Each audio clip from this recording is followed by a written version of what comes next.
Hello, welcome to Caring Conversations at the Care Show. I don't know which camera I'm on at the minute, maybe this one, yeah, hi.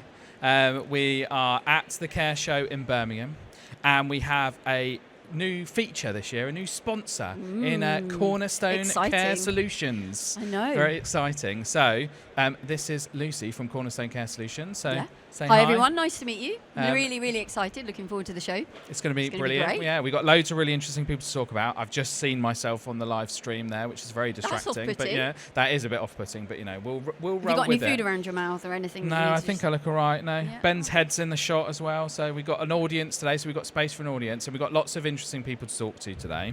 But more about shall we talk a little bit about what we're going to talk about? Yes, exactly. So what sort of topics are really hitting interest for you at the moment, Lucy? So we've got a few conversations that we're having on things like inductions for home managers, and we're looking at things like quality assurance, so that services can think about how they monitor their services, make sure that the quality across the services are consistent.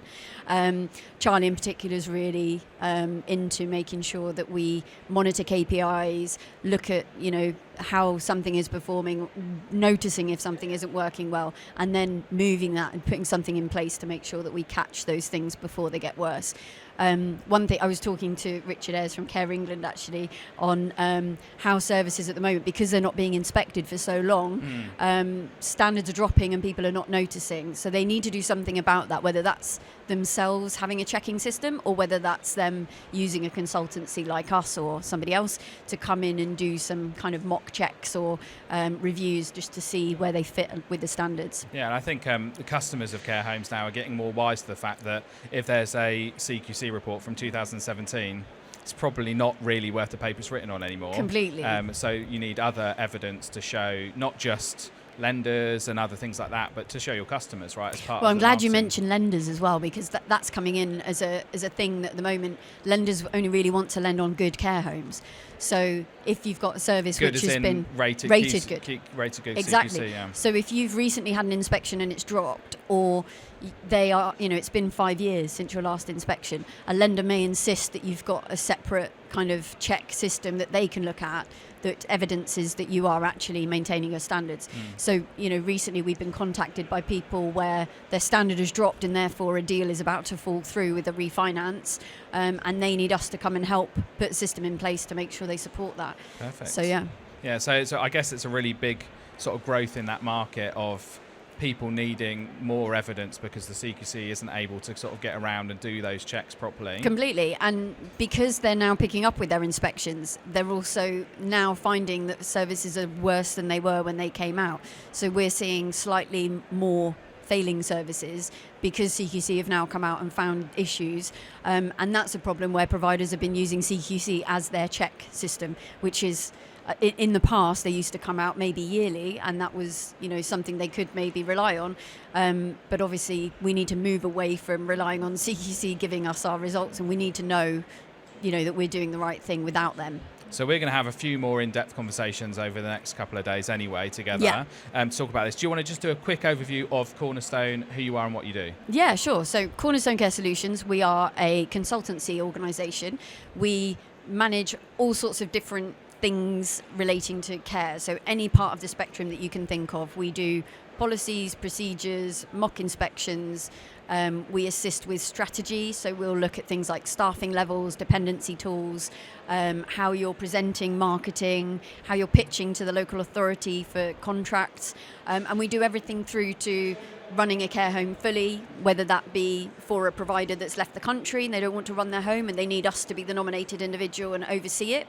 And in those instances, we'll do board meetings with them, we'll do accounts for them, we'll do the payroll, invoicing, you name it. We can bolt all of these things together. So we're quite flexible in doing as little or as much as a provider might need. So anything to do with running a care home, you've got it covered, from little starter things all the way through to kind of completely taking care of a home. Even from our staff jumping in and assisting with medications if they have to. In COVID, we ended up putting together a team of people that would go and run a home while everyone was self-isolating, because we weren't doing inspections and things like that, and obviously trying not to go into care homes. We had a team of people that would work together and go and help run a care home.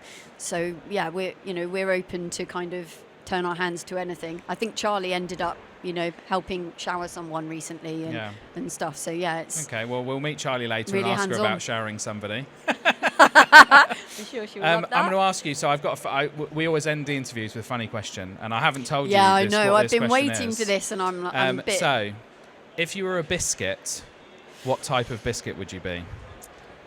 So this is difficult now because is it a biscuit that I like, or is it what I would see myself as being? So there's two different things here. That's the beauty of the question, right? And also it opens up a whole deeper, meaningful conversation about biscuits. I like savoury stuff, but I'm not really into biscuits. I'm more of a cheese and wine type of person, not really chocolate or biscuits.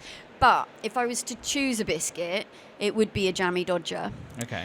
And I guess that's quite synonymous with my personality as well, because I am a bit kind of jammy.